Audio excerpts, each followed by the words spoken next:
Olá, estamos de volta, pessoal. Seguimos aqui com a nossa análise que a gente começou no bloco anterior. Isso aí. E hoje o nosso foco é num pensador que, olha, é impossível não falar dele quando a gente junta direito e sociedade. Emílio Durkheim. Ah, Durkheim. Clássico dos clássicos. Pois é. A ideia é tentar entender como é que a sociologia, com as ferramentas que o Durkheim nos deu, pode fazer a gente ver o direito de um jeito diferente. Talvez até meio inesperado, sabe? Com certeza. Abre muitas portas para análise. Durkheim oferece umas ferramentas conceituais, nossa, muito potentes para a gente analisar o direito, não só como aquele monte de regra escrita, fria, sabe? Sim, vai além disso. Mas como algo vivo mesmo, que pulsa dentro da sociedade.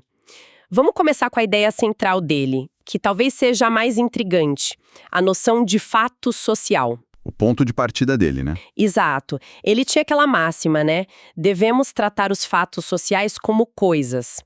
Eu confesso que, assim, de primeira, aplicar isso ao direito, que parece tão ligado a ideias, a valores, né? A vontades humanas, soa um pouco, sei lá, materialista demais. Como é que a gente entende isso? Olha, essa é uma ótima colocação para começar, porque toca bem no centro da revolução metodológica que o Durkheim quis trazer para a sociologia. Quando ele fala tratar como coisas, ele não está dizendo que fenômenos sociais são objetos físicos, claro. Ah, bom, menos mal. A ideia era que o pesquisador deveria abordar esses fenômenos com a mesma objetividade, o mesmo distanciamento que, por exemplo, um biólogo ou um físico trata seu objeto de estudo. Ele queria tirar a sociologia daquelas pré-noções, do senso comum, sabe? Da filosofia muito abstrata, até da psicologia individual. Entendi. Uma busca por rigor científico mesmo. Exatamente. Olhar de fora, buscando características que a gente pode observar, regularidades, causas, funções sociais, independente do que cada um pensa ou sente individualmente. E o direito nisso tudo? E aí o direito, quando a gente aplica essa lente, ele se encaixa quase que perfeitamente na definição de fato social do Durkheim. Veja bem, um fato social tem 3 características principais. Primeiro, ele é externo ao indivíduo. As leis, os códigos, as instituições jurídicas, tudo isso já existia muito antes de qualquer um de nós nascer, né? Sim, com certeza. E provavelmente vão continuar existindo depois. Elas nos preexistem, nos transcendem, não são uma criação da nossa cabeça individualmente. Faz sentido. É externo. Qual a segunda? Segundo, o fato social é coercitivo. Ele exerce uma pressão sobre nós, sabe? Ele meio que nos constrange a agir de certas maneiras. Ah, coerção. No direito isso é bem claro, né? Multa, prisão. Exato. Essa coerção no direito é bem explícita, com sanções formais e tudo mais. Mas a coerção social pode ser mais sutil também, né? A opinião pública, a moralidade de um grupo, que também são fatos sociais. O direito, de certa forma, ele formaliza e intensifica essa coerção que já existe na sociedade. Tá. Exterior e coercitivo. E a terceira? E terceiro, o fato social é geral na sociedade. Ele não é um evento isolado, puramente individual. É algo que se aplica a um grupo, a uma coletividade. As leis, por definição, têm esse caráter geral, né? Se aplicam a todos que estão naquela situação específica, criando padrões de comportamento para todo mundo. Certo, certo. Então, a abordagem do Durkheim meio que nos convida a dar um passo atrás, né? Em vez de ficar só discutindo se uma lei é justa ou injusta filosoficamente, a sociologia dele perguntaria como é que essa lei funciona na prática, na sociedade. Perfeito. Que tipo de pressão ela exerce? Como ela se manifesta concretamente? Que efeitos ela produz, mesmo que não sejam os esperados? Muda o foco mesmo. Muda completamente o foco da análise. É olhar para a função social. E essa coisa da função social fica ainda mais clara quando ele fala daqueles laços que unem as sociedades, né? A famosa diferença entre solidariedade mecânica e solidariedade orgânica. Ah, sim. Um conceito-chave. Isso tem a ver com a complexidade da sociedade, com a divisão do trabalho, certo? Exatamente. Essa é uma das contribuições assim mais brilhantes do Durkheim, lá no livro da Divisão do Trabalho Social. Ele argumenta que o tipo de laço social que predomina, A cola que mantém a sociedade unida muda radicalmente conforme aumenta a divisão do trabalho. Como assim? Bom, a solidariedade mecânica seria típica de sociedades mais, vamos dizer, simples, tradicionais, onde tem pouca diferenciação social, pouca divisão do trabalho. Pensa em clãs antigos, tribos, pequenas vilas. Nesses grupos, o que une as pessoas é a semelhança. Todo mundo compartilha mais ou menos as mesmas crenças, os mesmos valores, as mesmas tradições. Entendi. Uma consciência coletiva forte. Isso. Uma consciência coletiva muito forte, muito presente, que meio que se sobrepõe às consciências individuais. A união vem dessa homogeneidade. E a orgânica? Já a solidariedade orgânica é o que a gente vê nas sociedades modernas, complexas, industriais, sabe? Com uma divisão do trabalho super intensa. Aqui, as pessoas são muito diferentes umas das outras. Cada um tem sua função super especializada. O que une não é mais ser igual, mas sim a interdependência. Interdependência, como num corpo. Exato. Como num organismo vivo. Cada órgão, cada indivíduo ou grupo profissional tem uma função específica, mas que é vital para o todo funcionar. A gente precisa do padeiro, do médico, do engenheiro. Entendi. A coesão vem dessa necessidade mútua. Isso, dessa complementaridade. E a consciência coletiva fica, digamos, menos detalhada, mais abstrata, focada em valores mais gerais, como individualismo, cooperação. Ok. A distinção entre os dois tipos de solidariedade ficou clara. Mas aí vem o ponto crucial para a nossa conversa. Como isso se liga com o direito? Imagino que as leis, as punições, devem ser bem diferentes em cada tipo de sociedade, né? Precisamente. Durkheim argumenta que o tipo de direito que predomina numa sociedade é um ótimo indicador do tipo de solidariedade que está ali na base. Ele associa a solidariedade mecânica ao predomínio do direito repressivo. Repressivo. Por quê? Porque nessas sociedades onde a ofensa atinge direto a consciência coletiva, que é forte e homogênea, o crime é visto quase como um sacrilégio, um ataque aos fundamentos morais do grupo. Por isso, a reação da sociedade, que se expressa no direito, tende a ser passional, vingativa. A punição é severa, exemplar, muitas vezes pública, para causar dor mesmo. O objetivo não é nem educar o infrator. O objetivo principal não é tanto educar ou reparar um dano específico, mas sim reafirmar com força os valores coletivos que foram violados. É satisfazer a indignação moral do grupo, sabe? Reforçar a união pela punição de quem saiu da linha. Entendi. E na solidariedade orgânica? Por outro lado, a solidariedade orgânica está ligada ao predomínio do direito restitutivo, ou cooperativo, como ele também chama. Restitutivo. De restituir, reparar. Exatamente.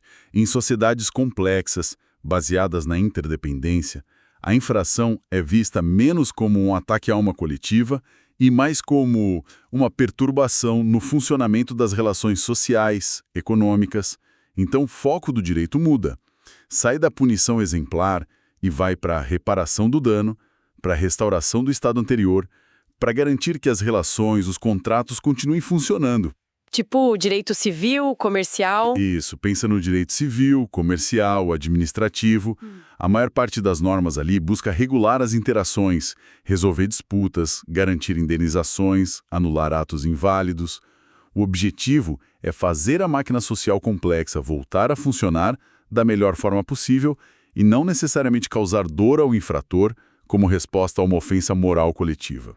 Nossa, essa conexão é muito interessante e explica muita coisa da história do direito, né? Com certeza. Essa transição de sistemas penais focados em punição corporal, pública, para sistemas mais voltados para prisão, multa, e o crescimento enorme do direito civil, contratual.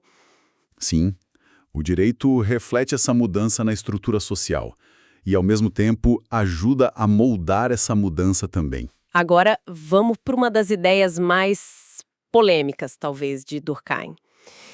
A de que o crime é um fenômeno social normal.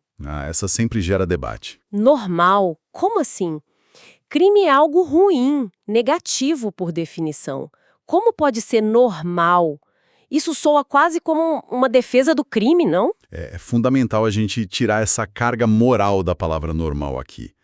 Quando Durkheim diz que o crime é normal, ele não está dizendo que é bom ou aceitável. Certo. Ele está usando o normal num sentido estritamente sociológico, quase estatístico. Normal para ele é aquilo que a gente observa em todas as sociedades de um mesmo tipo, numa certa fase do desenvolvimento delas. E, segundo Durkheim, não existe sociedade conhecida, em nenhuma época, que não tenha tido alguma forma de criminalidade. Se o crime está em todo lugar, ele não pode ser uma doença social, uma patologia passageira. Ele seria, então, parte integrante da vida em sociedade. Exatamente. Um elemento integrante e, nesse sentido sociológico, normal.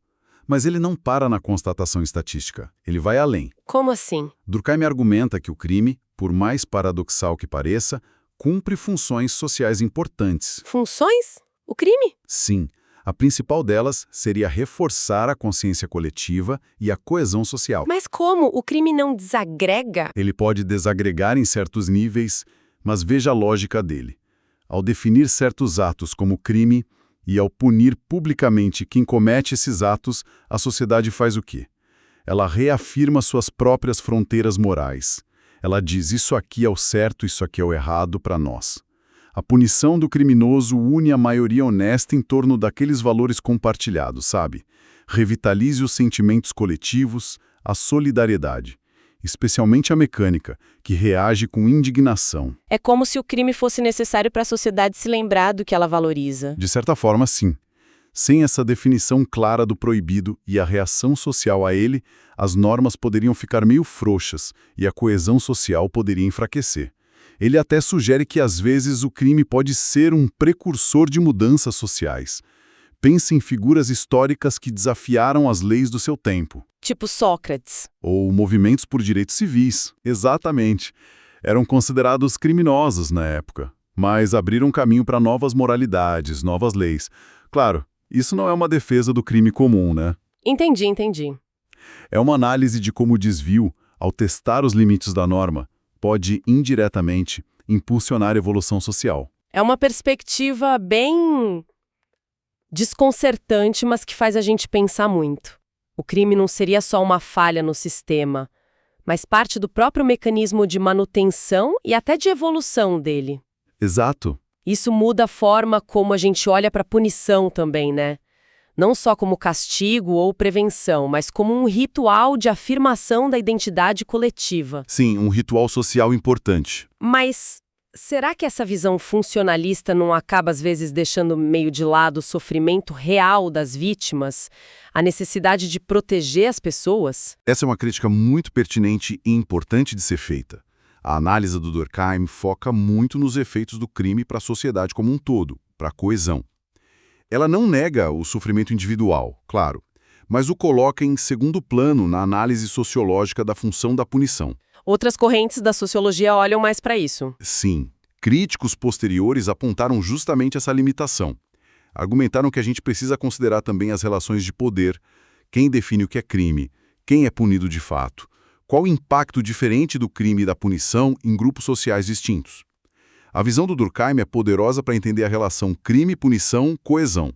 Mas não é sozinha uma teoria completa sobre criminalidade ou justiça penal, né? Compreendido. É uma peça importante do quebra-cabeça, mas não o quebra-cabeça inteiro. Exato. Para a gente fechar esse panorama do Durkheim, falta falar de um último conceito-chave, a anomia. O que acontece quando as regras sociais, que ele via como tão importantes, entram em crise? Anomia. Literalmente é a ausência de normas, né? Vindo do grego. A, sim, e nomos, lei, norma. Para Durkheim, é um estado de desregramento social. Uma situação em que as normas morais, sociais, que deveriam guiar o comportamento das pessoas, perdem força. Elas ficam confusas, contraditórias ou simplesmente somem em algumas áreas da vida. É como se a bússola moral e social da sociedade ficasse descalibrada, sabe? E quando isso acontece? Em que tipo de situação? Ou de crises profundas. Sejam crises econômicas, tipo um boom ou uma depressão muito súbita, ou crises sociais, como uma industrialização ou urbanização muito acelerada. Nesses momentos de turbulência, as regras antigas, as tradicionais, perdem a validade, perdem o sentido. E as novas ainda não surgiram. Ou ainda não se consolidaram, ainda não foram internalizadas pelas pessoas, ou são vistas como injustas, ilegítimas. Aí se cria um vácuo de normas. E as consequências disso? São graves, segundo Durkheim. No nível individual, gera desorientação, falta de limites, perda de propósito. Os desejos, não mais contidos por regras claras, ficam ilimitados e, portanto, nunca satisfeitos.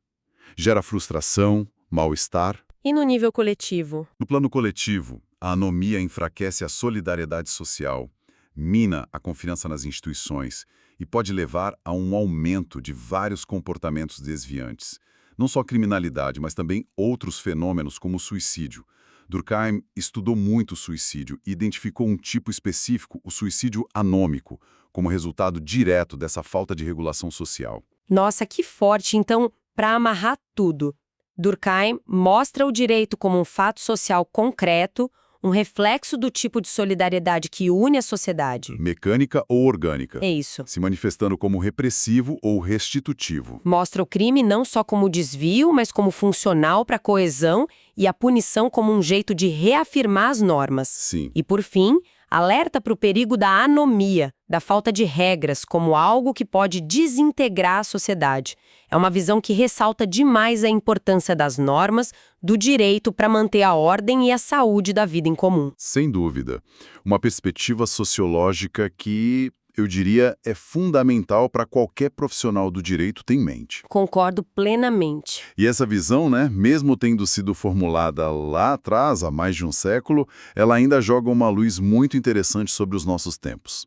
O que nos leva, talvez, a uma reflexão final. Qual seria? Se o direito é tão crucial para dar essas regras, essa coesão que combate a anomia, como é que ele está respondendo hoje? Ou como deveria responder aos desafios atuais? Pensa na velocidade maluca com que as redes sociais mudam nossa interação, a própria ideia de verdade. Pensa na inteligência artificial transformando o trabalho, levantando questões éticas novas. Globalização também. Globalização enfraquecendo fronteiras. Será que tudo isso não está gerando novas formas, talvez mais complexas, de anomia, de vácuos normativos que o direito está lutando para alcançar? Como é que as ideias do Durkheim podem nos ajudar a diagnosticar isso e, quem sabe, a pensar em respostas para essas possíveis desordens do século XXI? Excelente provocação, muito atual mesmo. A análise do Durkheim com certeza continua oferecendo ferramentas muito valiosas para a gente pensar essas tensões de hoje. Agradecemos demais a companhia de todos nesta nossa investigação sociológica do direito. Foi ótimo, como sempre. Sempre um prazer. Se este conteúdo ajudou de alguma forma, considere deixar o seu like, se inscrever no canal para não perder as próximas análises que vêm por aí. A gente se vê no próximo bloco.